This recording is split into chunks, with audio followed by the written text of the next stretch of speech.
In 2025, I went from burnt out, miserable, fatigued, low energy, and feeling very bloated and watery to feeling the strongest and most confident version of myself. And I'm going to run you through exactly what I did. Number one, I actually realized I was burnt out. I realized something needed to change, and I realized that I honestly could not maintain my life. That was rock bottom, and sometimes you do need to reach that, or you need to reach a point where you actually want to change and you're willing to change. Because over the last decade, I've had many moments where I've reflected that actually some of my habits, some of my behaviors, some of my work need to change. But it's only in 2025 I've realized it truly did. So number one, get assured that your life needs to change if you want to get the results that you're after. You are not going to see any sort of change in your health or fitness or business or whatever it might be if you don't change. Number two, start small. So I had a vision in my head of the end goal, but that was a bit overwhelming and felt very far away from where I'm at. So I started small. What could I do that week? What was the one thing I could do that week? And then once I'd done that week, what was the next thing I could do the next week? Start small, just aim for 1% better every single week.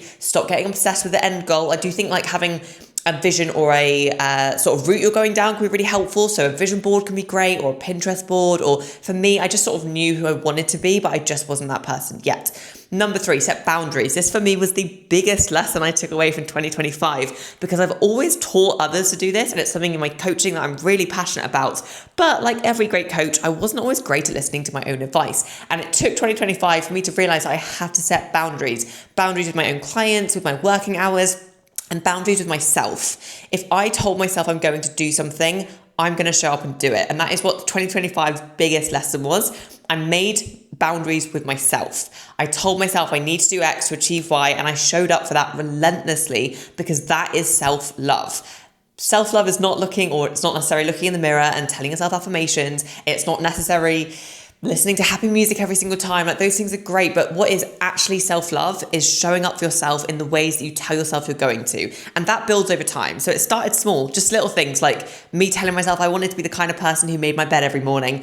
And I wasn't at that point. So I started making my bed every morning. And now it's a routine, it's a habit, it's something I do every single morning. But that started from a promise to myself, a boundary that I wanted to keep, and I've kept it. And those little things seem really small, but they grow and grow and grow and are really important to building your own self-confidence and self-worth. People don't often feel unconfident from like things they tell themselves. It's the beliefs they've taught themselves or told themselves for years, and the beliefs that they've ingrained in themselves that they can't do X, or they're not good at Y, or other people are better than them. And those beliefs have come from the fact that they've broken promises to yourself. So if you want to take one thing away from this video, start keeping the little promises that you make to yourself, and you'll be so much more successful.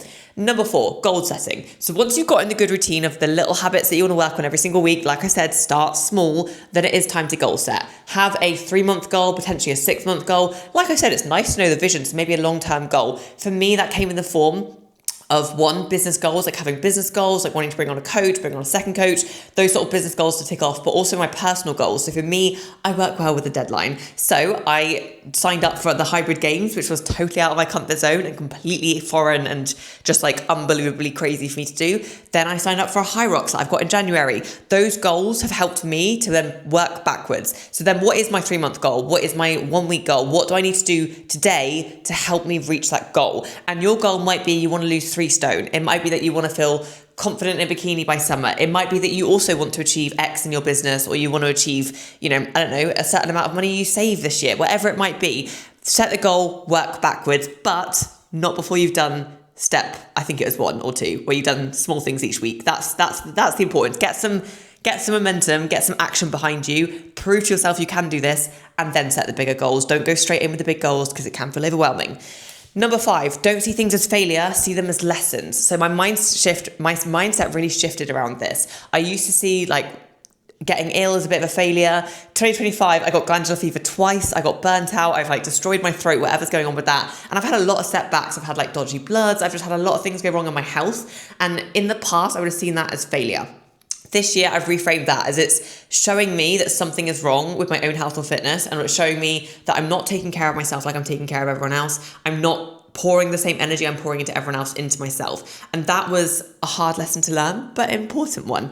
And number 6, have fun with it. So I, this year, have been quite serious with some of my goals. Some of them have been very daunting. I've got some even more daunting ones for 2026, which I'll talk about soon. But one of the best things I've learned is to have fun with it. So that's meant doing things that aren't necessarily completely helpful to my goals, might be slightly tangible or on a tangent, whatever I'm trying to say there, but are still really valuable. So for me, I have been trying to learn how to do a handstand, which is not really a relevant goal to my big goals, but it's a nice like semi-side goal because it keeps me moving, it keeps me learning things in different ways. It's been good for my mobility. It's also taught me confidence in trying new things. And again, I've not been perfect with that because it's not been a main goal, but it's been something really nice to have alongside things. So have fun with it. At some point this year before it shut down, which wasn't my fault, I went to a dancing class, which I can't dance. It was completely new to me, but it was fun and it kept me moving. It was a good point of burning calories on my shoot prep. There was other benefits to it as well, but it wasn't my main goal. Do things you enjoy, find types of movement you enjoy, find what motivates you and use that. And I think the final one is stop comparing yourself.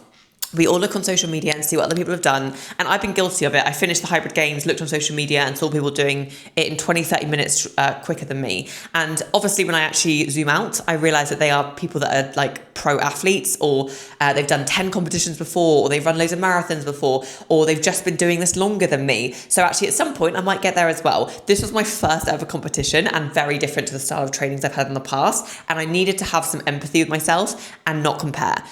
Social media is wonderful in so many ways, but comparison is the thief of joy, and I truly believe that. So stay in your own lane, don't worry what anyone else is doing. Doesn't matter if your best friend's lost 4 stone on Monjaro and you're trying to lose it naturally and it's painfully slow, because what you're doing is setting yourself up for life and what they're doing is a temporary fix. So it's really important to not compare because it's not helpful. You don't know someone else's story, you don't know someone else's background. We all have different bodies, shapes, sizes, backgrounds, health, all those things. Hopefully this was helpful and gave you some tips and tricks on what you can take away from 2025 yourself, and hopefully gave you some ideas and suggestions on what you can do to improve 2026. No, 2025 before, 2026 now. I'm already getting confused with what year it is. If this was useful or you found anything insightful, drop me a message on YouTube or I'm over on Instagram at live__coach. I love talking to people and giving people advice and suggestions. And if you're one of my clients who happen to listen to this and this gives you any ideas for goals for 2026 or anything you might want to achieve, drop me a WhatsApp and let's tackle it together.